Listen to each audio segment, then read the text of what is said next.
Good build-up, I think he need more service. Right? It's a good thing to give him more. So I'm Brother Alex Soto. I'm from the Philippines. I have undergone the same program as you are having now in the Philippines in year 2000. So as he had mentioned before, right after we got married, we got invited to the community. So it's been Corpus for Christ all along. Technically, we're already 26 years married. Unfortunately, my wife is unable to join because today she had to attend the first Holy Communion program for the parents because my youngest will be having his first Holy Communion. And if she will not come, our son will miss the opportunity. So we have to split our service. So maybe let me introduce to you my family. He was saying I'm a celebrity. No? The surname Soto is, for those who know the Itbulaga in the Philippines, they are the celebrity who are the actors there. So they are good looking, so as we are, right? We are, not only me, you, sisters and brothers are all handsome and good looking. So my wife, is Sky. My eldest Angelo is now in actually national service. He's serving his year 2. So hopefully by next year he will be finishing his national service. And we have our only daughter, Catherine. Then the 2 young boys, Emmanuel and Lams. Those small ones are made in Singapore. The first one was made in the Philippines. Right? So imagine how challenging it is to raise a family in Singapore, right? But it's all good. You know why?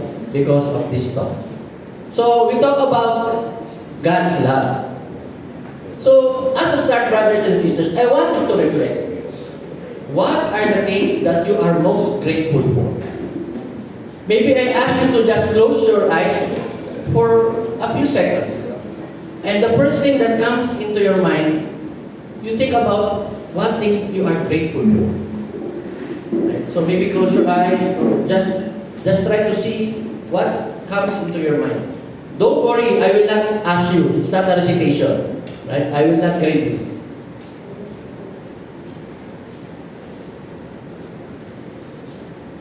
Alright? Alright, thank you, brothers and sisters. You can open your eyes, and as I have asked you to close your eyes, see magic? Suddenly I'm holding paper.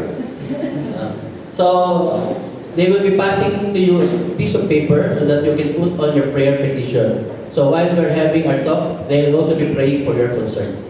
Right? So you can have one. Right. So you know, brothers and sisters, upon closing your eyes, maybe something came into your mind. I'm so grateful that I am here today.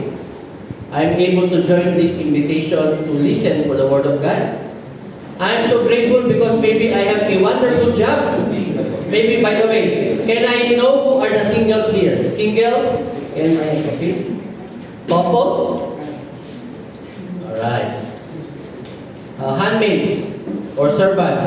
Those, so, while you are reflecting on it, you have thought that I'm so blessed because I have my husband. I have my wife here. So you know, brothers and sisters, when we talk about gratefulness to the Lord, a lot of things will come into our mind, right? But most of the time, we also feel disappointed, right? Most of the time, we feel lonely because what we want does not happen. What we pray for is not answered. Do you feel unloved when it happens? Do you think that the Lord doesn't love you when He never listens to our prayer? Maybe yes. Human as we are, we can blame Him. Lord, I'm just praying for something that you have, but you never answered me. Later on, I will share to you my own experience about how God really loves me. As a person, as a family, serving Him also in this community. So maybe allow me to let you watch a video. I don't know if the sound will come properly, but let's talk about what is love in this perspective.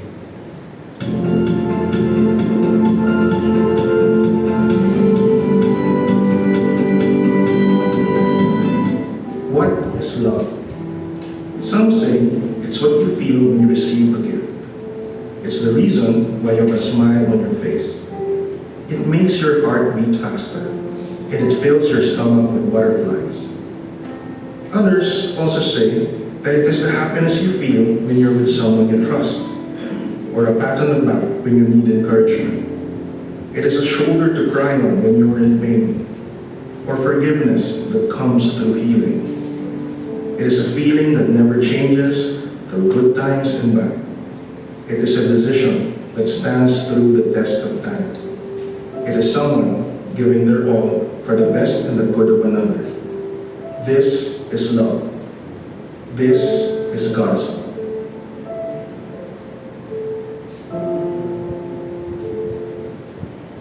So wonderful, brothers and sisters, right? In the very short video, it has given us perspective of what two types of love there is. For us, in a secular world, when we say we love, we expect to be given something. Sisters, right? Anniversary, what do you expect? Flowers, right?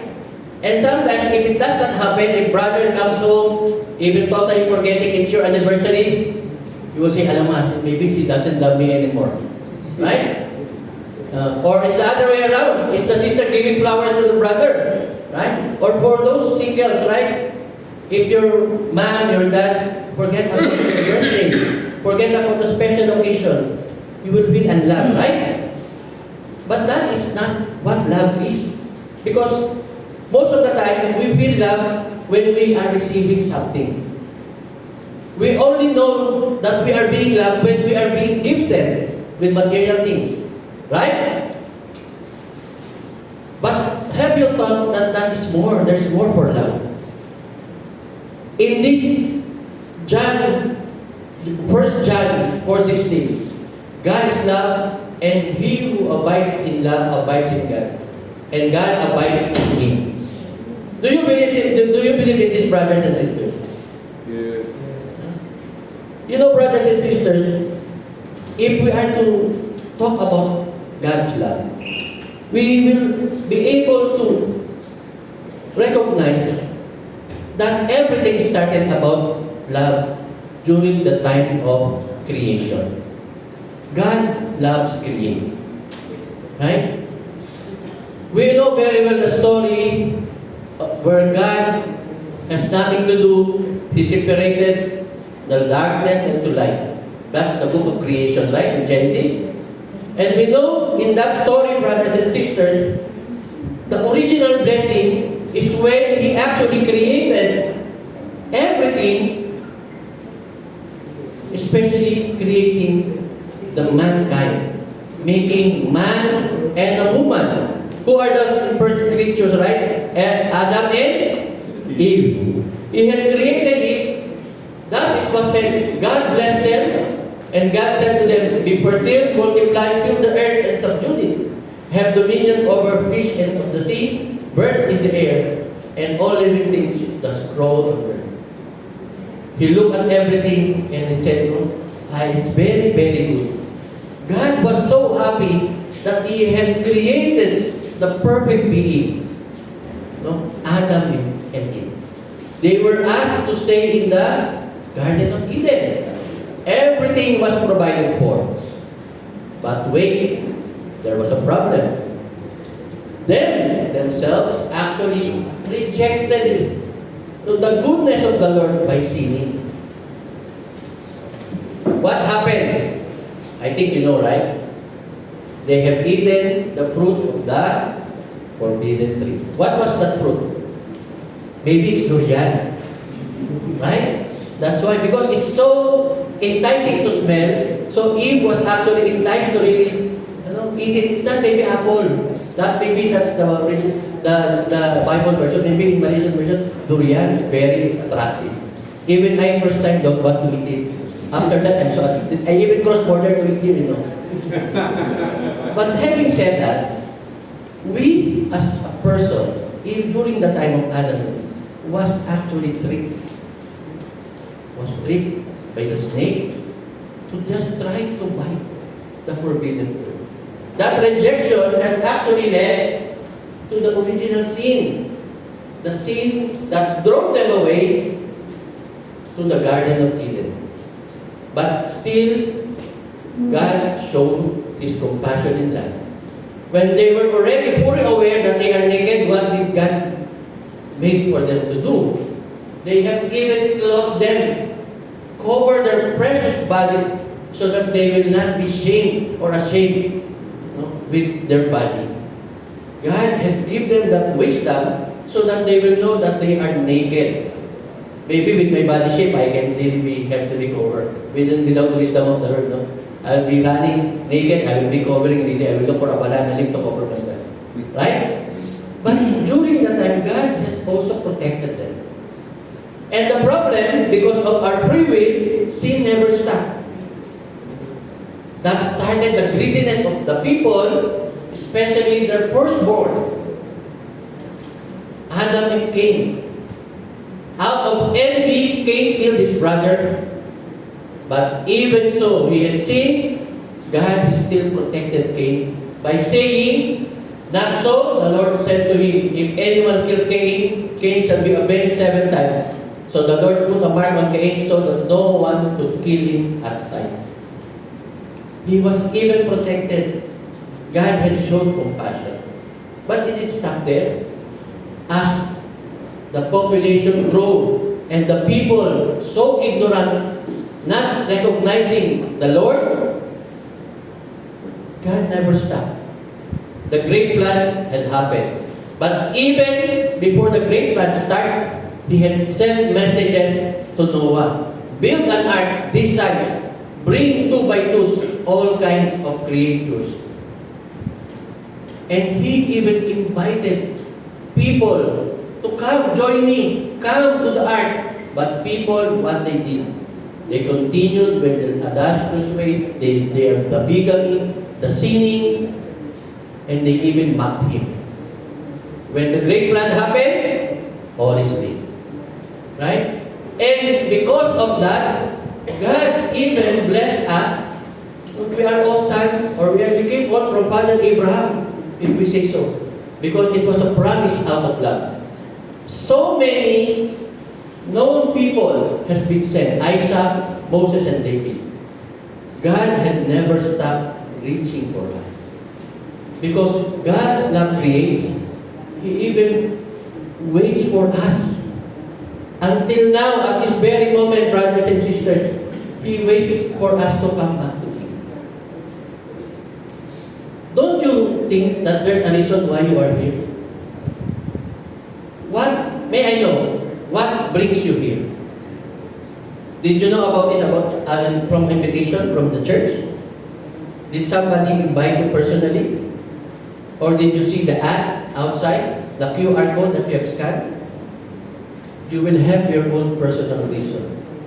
Maybe a prodding from a brother or a sister, or you were cornered by your close friend to come here.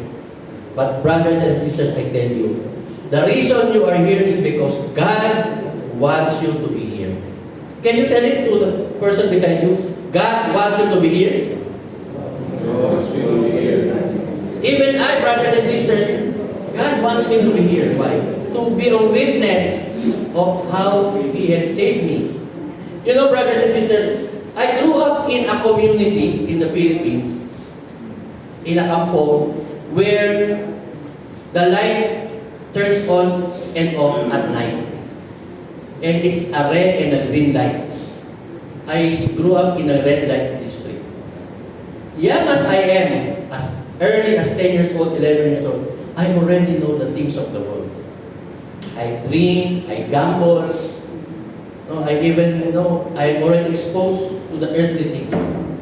That is how tough my life during that time.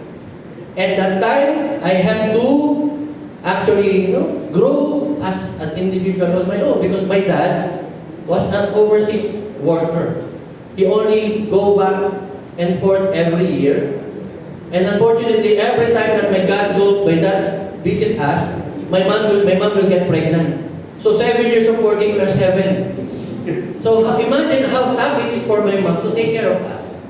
So my mom doesn't have any control of me. So I grew up at the street. I was as tough as a person. At the age of 10 and 11, I was thinking like at 25 or 30 years old. I am a man of the world, brothers and sisters. And I even questioned God, saying, I think there's no God. Because why are we struggling? Why my dad have to go over? There's so many questions, brothers and sisters. I never immediately realized that the answer is slowly unfolding before my eyes. But because God loves us, He actually forgave. I was a sinner, brothers and sisters. I never realized that every time my dad will come for a holiday at work, no, from Saudi Arabia going back to the Philippines, there is one thing that he will do at the first thing of that week, on a Sunday. He will bring us all together in church. Because I was not used going to church, I hate it. He will schedule 9 o'clock Mass, Sunday, we will go, all of us. So, 6 of my siblings plus me, plus my mom, and my dad. So, 9 of us, no, like a big fan, no, going to the church. Because the church is just walking distance. I hate it. I will even ostracize and comment to the priest, oh, so lame, no, so very sleepy. The sermon, the homily is nothing. I never appreciated it. And the second Sunday, because normally my dad will have a 4-week holiday, on the second Sunday, I will purposely skip. I will run away from home. My dad will look for me at the village and will really look for me and bring me to church. So we will miss the 9 o'clock Mass, we will do the 12 o'clock Mass. So purposely then, but now my dad is very clever, now my soul rest in peace. He knows that I try to run away on a Sunday, he will change the timing into a Saturday. So he knows how to counter all my attacks. But I never realized that that was the first step. Because I realized that I am a sinner. I have been sinning as young as I am. Why? Because I don't believe that there is a God. Because throughout the course of time, even though my dad is sending money, we're still struggling in life. Why he need to go overseas and still we struggle? I never realized because raising a family is not easy. No, we have to work hard because we have already, imagine every year, no, we're like a stairs, right? First step, second step, third step, fourth step. And the best part, there's even twins. So imagine how life was so difficult for my mom. And then, brothers and sisters, I realized that my story is like the prodigal son. We know very well the story of the prodigal son, right? When, in the Jewish tradition, it is very, very disrespectful. Your parents is still alive, you ask for your inheritance. We ask now to our parents, you do it now, see what happened. Right? They will throw you away. But this father, even as disrespectful as his youngest son is, he still gave out of love. Okay, take your part. And what we all know what happened, right? The young son squandered all his inheritance, and famine strikes. And we know that he realized that he had sinned when he is already having the hardship of living. Because he realized that in my father's house, the servant eats what my father is eating. But here I am eating what the pigs are eating. Sometimes we have to go through that challenge, brothers and sisters, to realize how God really loves us. Have you been into that situation? Have you experienced that kind of challenge in life? Brothers and sisters, even as we as a couple, when we are already serving, we started community as husband and wife. We even question and challenge God. Because as striving as we are serving Him, doing mission as young as we are as a couple, instead of doing our honeymoon together, we're serving, and then one, of course, a couple decides to have a child, right? During that time. Then suddenly my wife got pregnant. We're so happy. Then it was a miscarriage. We were blaming Him, why are you doing this to us? We have been serving you, but still, we have to go through this. But because of the community, they have told us, life is like this. Sometimes the plan of a human, of a person, is not according to what is the plan of the Lord. After that, I have 4 children. Maybe if I never stop, I will have 7 children also. But it's very tough in Singapore, so 4 is enough. Right? So, brothers and sisters, as we said, right, in the parable of the son, Father, I am sinned against heaven and against you. I no longer deserve to be called your son. This is the very first recognition that I did, brothers and sisters.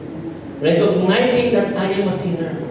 Sometimes we need to be, they have a word for that, you have to fall down and get back at your feet and recognize that you have sinned.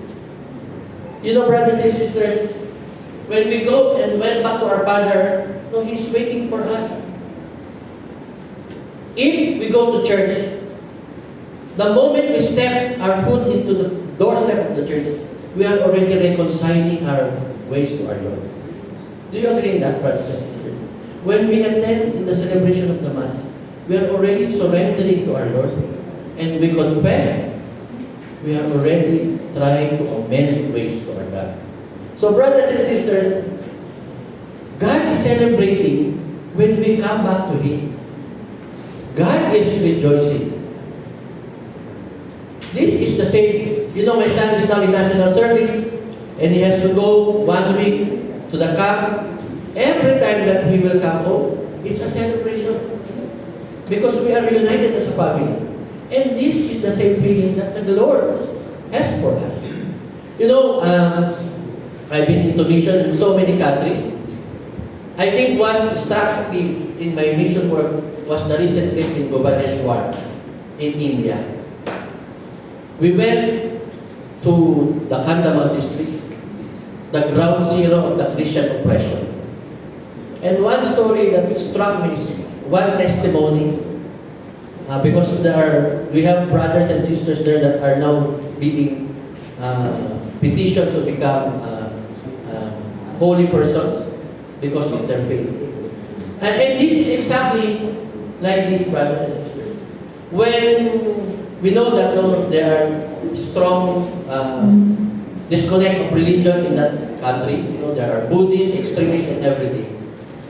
There was a situation, I think it's in year 2008, when the fundamentalists attacked all Christians, not only Catholics.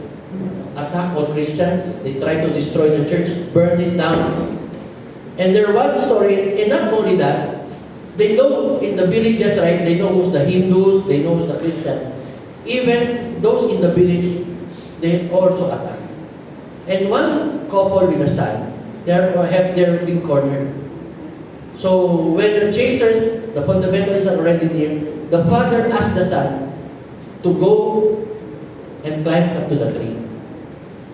And while they have been cornered, those attackers actually ransacked the house, burned the things, and then they saw the Bible. So the guy said to the father, I will spare you. Just speak on this Bible. The father, did not do anything. He was beaten up. I will not hurt your wife. Just store this Bible. He never gave up. The wife was raped and burned. And at the last test, the fellow said, burn this Bible and I will spare the life of your husband, or your wife and you. He never gave in. That is a faith that's strong, that he knows that God loves him, and no matter what, he will not give him. And that testimony has been given to me by the son who had survived. Imagine, brothers and sisters, that is how love. He loves the Lord, but we sometimes forget that God loves us. God, who passionately loves all His children, those who live, return, and those who stay in faith. We may go astray, but God will always spread His welcoming arms to embrace us. We can do our earthly things, but God will wait for us to come back to Him, to recognize that we are a sinner. God who runs out and meets wherever decide to come back to Him. That's why our church is open. That's why our priest is always here to listen to us. That's why we are always free to come to confession. Because we need to always reunite ourselves to our Lord. We can be distant at times. We can be busy. But bear in mind, brothers and sisters, that we have a God that is waiting for us.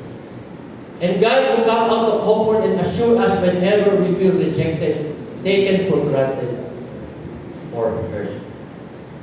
You know the song of what's the name, Whitney Houston? I Wanna Run to You. Think of that song. Every time that you are down, run to the Lord. Run to Him. Plead your case. Kneel before Him and pray. Because He will comfort you. He will listen to you. So, brothers and sisters, out of love, because during the time before Christ had come to earth, sinfulness is prevalent. God has no choice but to send His only begotten Son. That's why first God love creates, now God love redeems. God love is expressed by the offering by His only Son. Do you know how much God loves us? Can you tell me, brothers and sisters, do you think how much God really loves us? Unconditionally, right? But the measure, brothers and sisters, is like this.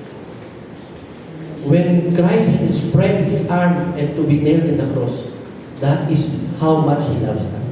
Willing to die for us, sacrificing His only begotten Son. That is from the word of our Saint Pope John Paul II. And in John 3:16 it said, "For God so loved the world that He gave His only Son, so that everyone who believes in Him might not perish, but might have eternal life." Brothers and sisters, God is so great. When God creates, God redeems. He also sustains us. He always sustains us with so many ways, brothers and sisters. Because God is the giver of life, and since life came from Him, it is also through Him that we sustain the life. Thus, He gives us the Holy Spirit through Jesus as sin in them. Brothers and sisters, part of my story that I will really like to express from now is, I'm working in Singapore for 18 years now. And I'm in the IT line. I'm actually connected and serving, or my clients is the government. I have accounts across the government. And working with our government colleagues is very tough. Because as an IT, you have to manage their systems, their servers, and everything. Everything that happened to the environment, you have to answer. One fine day, brothers and sisters, office, all well, around 10 o'clock, all users in that office are unable to connect to the network. Unable to get their emails, unable to print, unable to access the website. And that is because a serious mistake of one of our staff. But as I manage the site, I have to answer for it. I tried to justify by sending incident report explaining what happened. It's not intended, it's an unauthorized case, but it was not intended like this, like that. I think I was not blessed during that time because there's no ChatGPT. I finished all my English, still cannot tahan, Still don't want to accept my explanation. And it's been 2 weeks already. I've been going home late. My wife is complaining, why you always staying up to 10, 11? What are you doing? Even thought I'm doing something silly, right? Because I'm not usually doing that. And one morning, when I really don't want to go back to the office anymore because I really cannot close the case, I kneel down before the Lord and ask for the guidance of the Holy Spirit. I prayed the rosary. I prayed for Mama Mary's intercession. And then I said, I surrender everything to you. Let the Holy Spirit guide me as I come to office today. So I come, enter the door. I saw the head of IT, the one who has said so many bad things to me. So I don't want to actually come cross path with him. Then he called me, They call me in the office, Paul. My name is Aling Paul. Paul, come. Oh, and I said, oh no, here we go again. You know, he's like a brother, you know, he hold me at my shoulder. Like, you know, somehow, like, we're gonna bring you to the police, right? Come. So, what's happening? I was thinking at the back of my mind, what's happening? They say, you know, the issue that we had, right, for the last 2 weeks? Yes. What is it, boss? Don't forget about it. Let's close the issue. You know what we say? It's a miracle, right? But for me, it's God's grace. Because I have surrendered everything to Him. He has sustained me. So throughout the 2 weeks, I was doing it with my own strength. But because I gave up to the Lord, I did not even do anything. And He had actually touched the heart of those people. They're not even Christians, brothers and sisters. But God works in mysterious ways. And He had, you know, immediately what I did? I took up my laptop. Said, oh, as you have mentioned, immediately later, He changed His mind, right? I closed the case, let's confirm, agree. And I was able to resolve the case. It is because I try to do it on my own strength. I forget about it. So now let's remember, you know, God loves sustain. The Lord pours out His Holy Spirit in abundance to us. There are so many things that we never recognize that we are being blessed. Being blessed of waking another day is already a blessing. Being blessed to be healthy. Some of our brothers and sisters are really not even sure if they will wake up because they are sick. But we fail to recognize that God continuously sustains us. Sometimes we are ungrateful. And sometimes we are so demanding. Demanding to the point that we ask God, hey God, you know, you really don't love me. Why? How come my neighbor got a new car? I don't have. Or maybe you're not working hard enough, right? Because blessing does not fall. You have to work hard to it and God will bless you. Holy Spirit's role is to give you a new life through the recreation of man. You know, brothers and sisters, before, his brother Andrew, before I give you the love letter of God, I would like to call a sharer. Allow them to share how God loves them. So I would like to call Brother Andrew and Sis Veronica.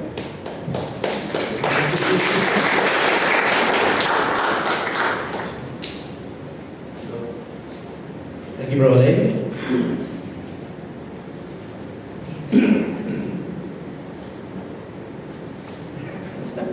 Hi, good morning, everyone. Morning. My name is Andrew, and this is my wife, Veronica. We are both from Laka, actually, right? So we came here to be part of the CLP, and we are very thankful to be part of this wonderful group. So just give yourself a round of applause. Thank you so much for joining us. Thank you for joining us. So the two of us have been married for about 8 years now, okay? And we actually met each other when we were still students in Kuala Lumpur, okay? In total, we've been together a total of 15 years, okay? And as any married couple here can attest, marriage is not always smooth sailing, right? So we've always had our ups and downs, we've always had our troubles, and we've always had disagreements, we've always had things that we fight about. But during our first few years of marriage, I think that was the standard that you expect from a couple, right? I would say we had a very regular marriage, very normal marriage. We had ups and downs, but we managed to pull through. However, after being married for about, I think, 3 years, being married for about 3 years, we decided that it is finally time to have children. Our careers were stable, we had a place to stay, everything was in order, right? And ever since we first met, all those 15 years ago in Kuala Lumpur, we've always been talking about having a family, right? We've always planned our lives together. We would get married, we would buy a house, we will prepare the house, we will focus on careers a few years first, and then once we're ready, once we really feel we're ready, we'll have children, right? So now it really came to the time. It's time for us to have children. So we tried. We tried and we tried and we tried. We tried for a few years. So but still nothing. And in the end, we decided, all right, let's just go see the doctor, see the gynecologist. Let's figure out what's going on, right? See whether the piping all is okay or not. Okay. So we went to the gynecologist, and when we went there, we were given very devastating news. I was told by the doctor that due to my condition, I will not be able to have kids. Or rather, should I say, I would unlikely be able to have kids naturally. So this, when we heard the news, it was a very huge blow to us. As a Catholic couple, we went through the whole marriage encounter course.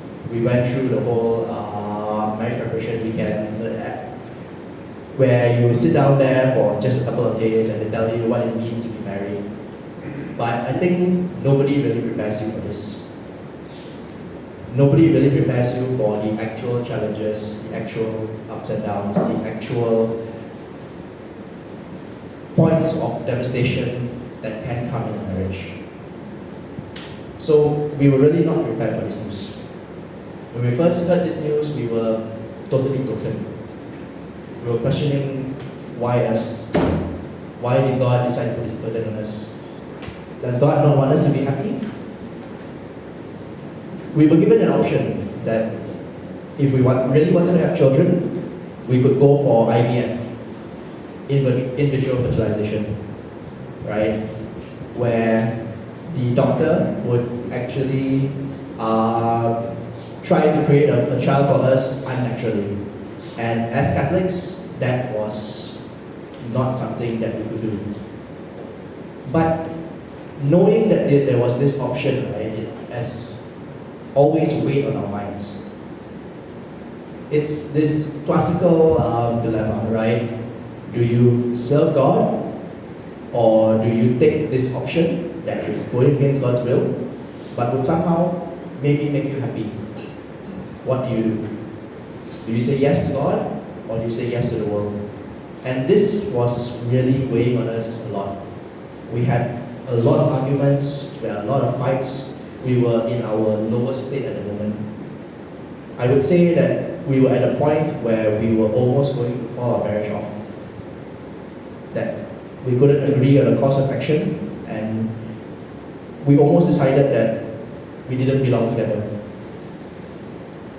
So we were really at our lowest point. We were really devastated. And I remember there was one day, I think in the end, after a lot of fights, a lot of late night arguments, in the end I decided that, you know what, I treasure this marriage too much.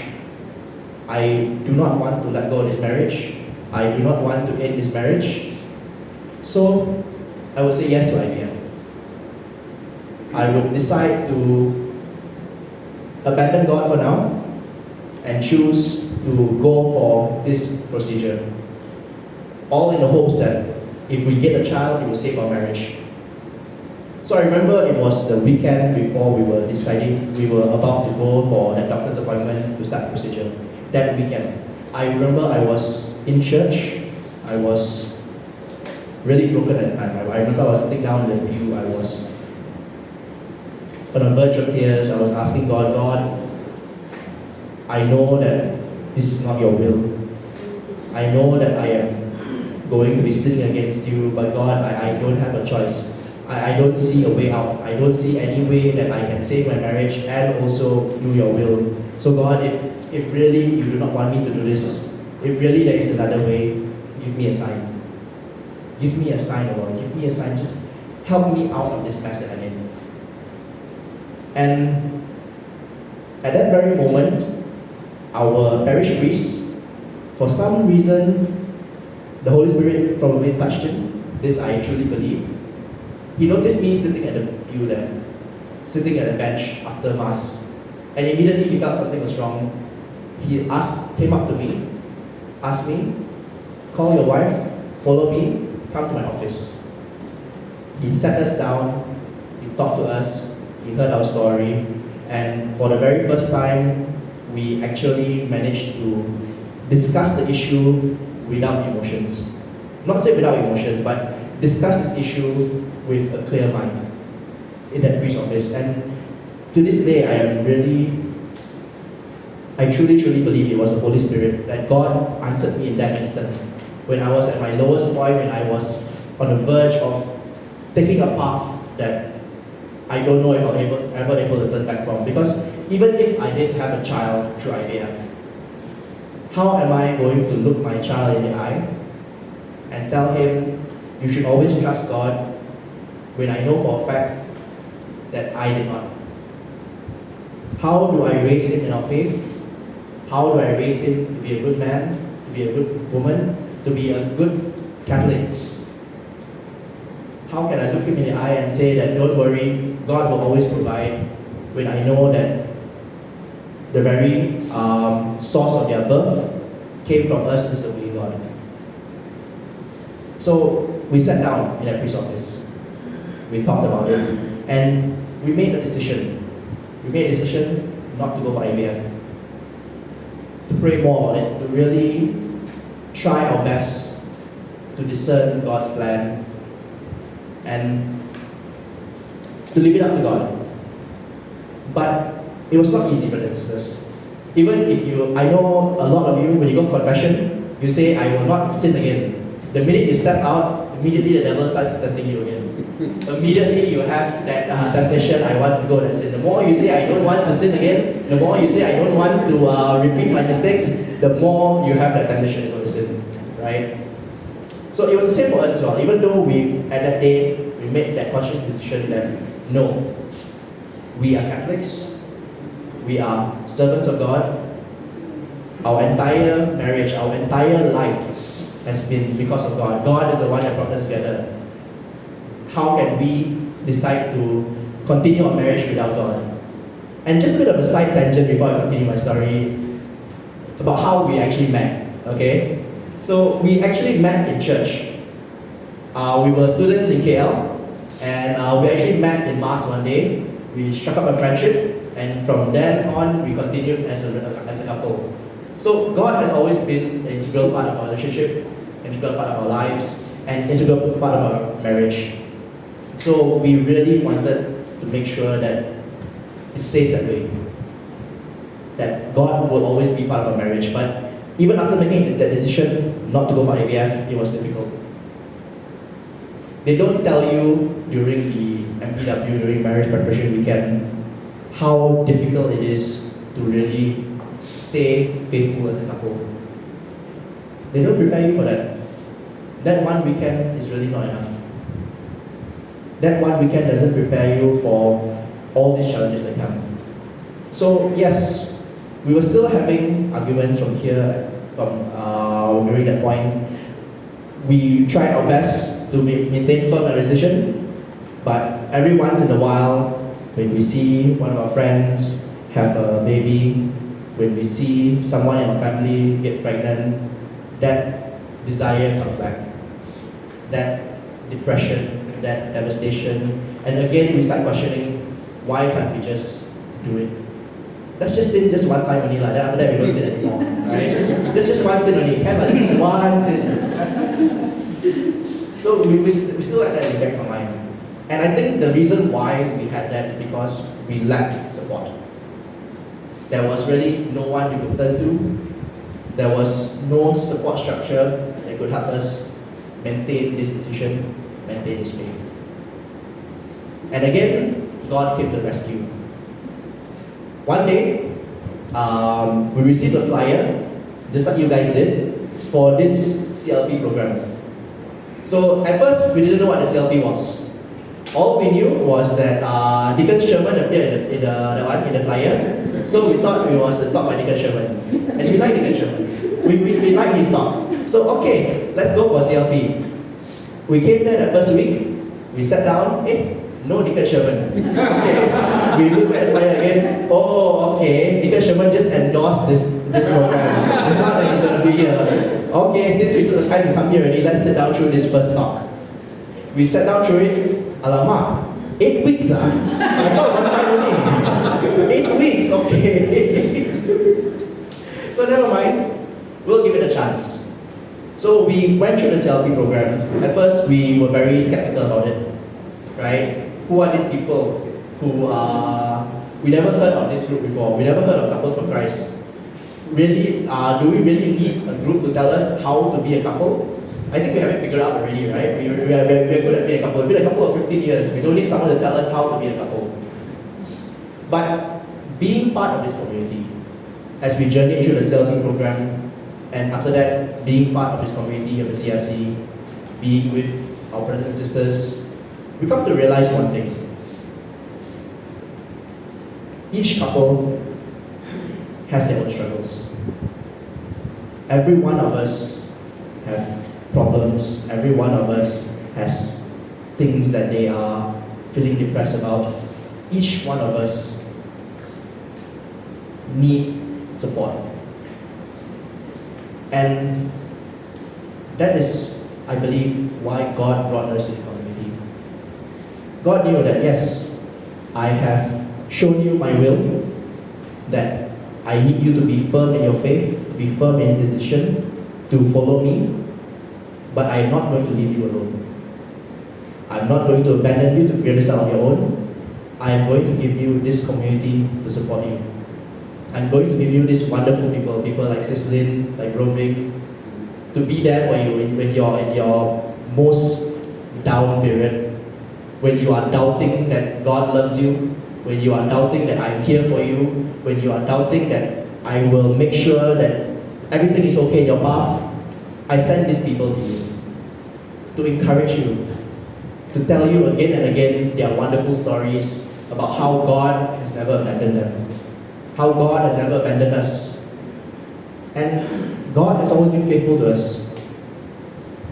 Throughout our entire journey, whenever we reach that point where we said we can't take it anymore, God has always been there to lift us up.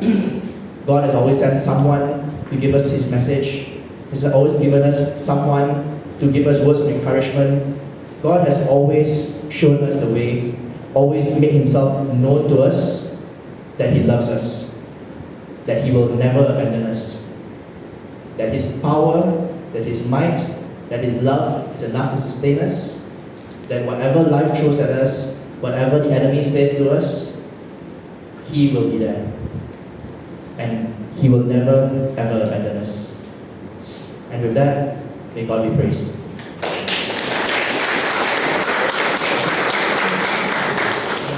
Thank you, Bro Andrew. You know, that's why, brothers and sisters, God creates, God redeems, God sustains. That sustaining love will keep us going.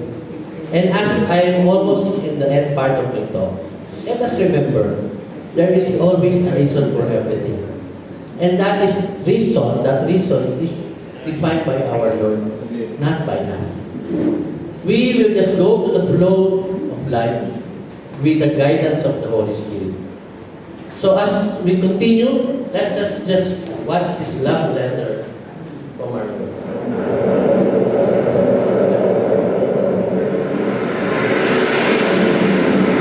Beloved, in whom I delight, you are precious in my eyes and honored, and I love you. I formed your inmost being. I knit you in your mother's womb. You are wonderfully made. I know you. I know when you sit and when you stand. I understand your thoughts from afar. Come to me, you who labor and are burdened. I will give you rest. I am with you and will protect you wherever you go. I will never leave you until I have done what I promised you. Do not fear. I am with you.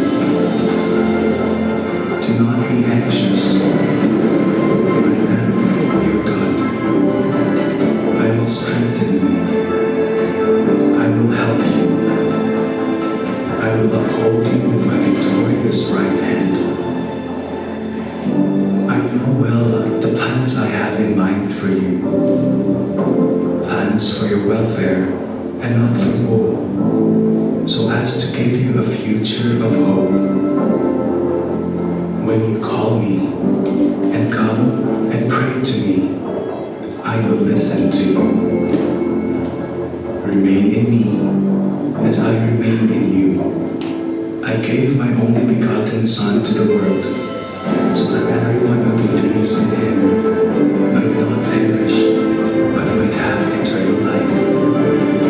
This is how much I love you. Come to know and believe in the love I have for you. I am your God who is love.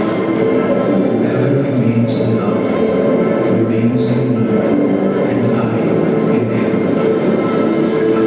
You love because I first loved you. Turn to me and be saved, for I am God, there is no other. Behold, I am with you always. Will you be with me? With age-old love, I have loved you. Will you love me too? Love your heavenly Father.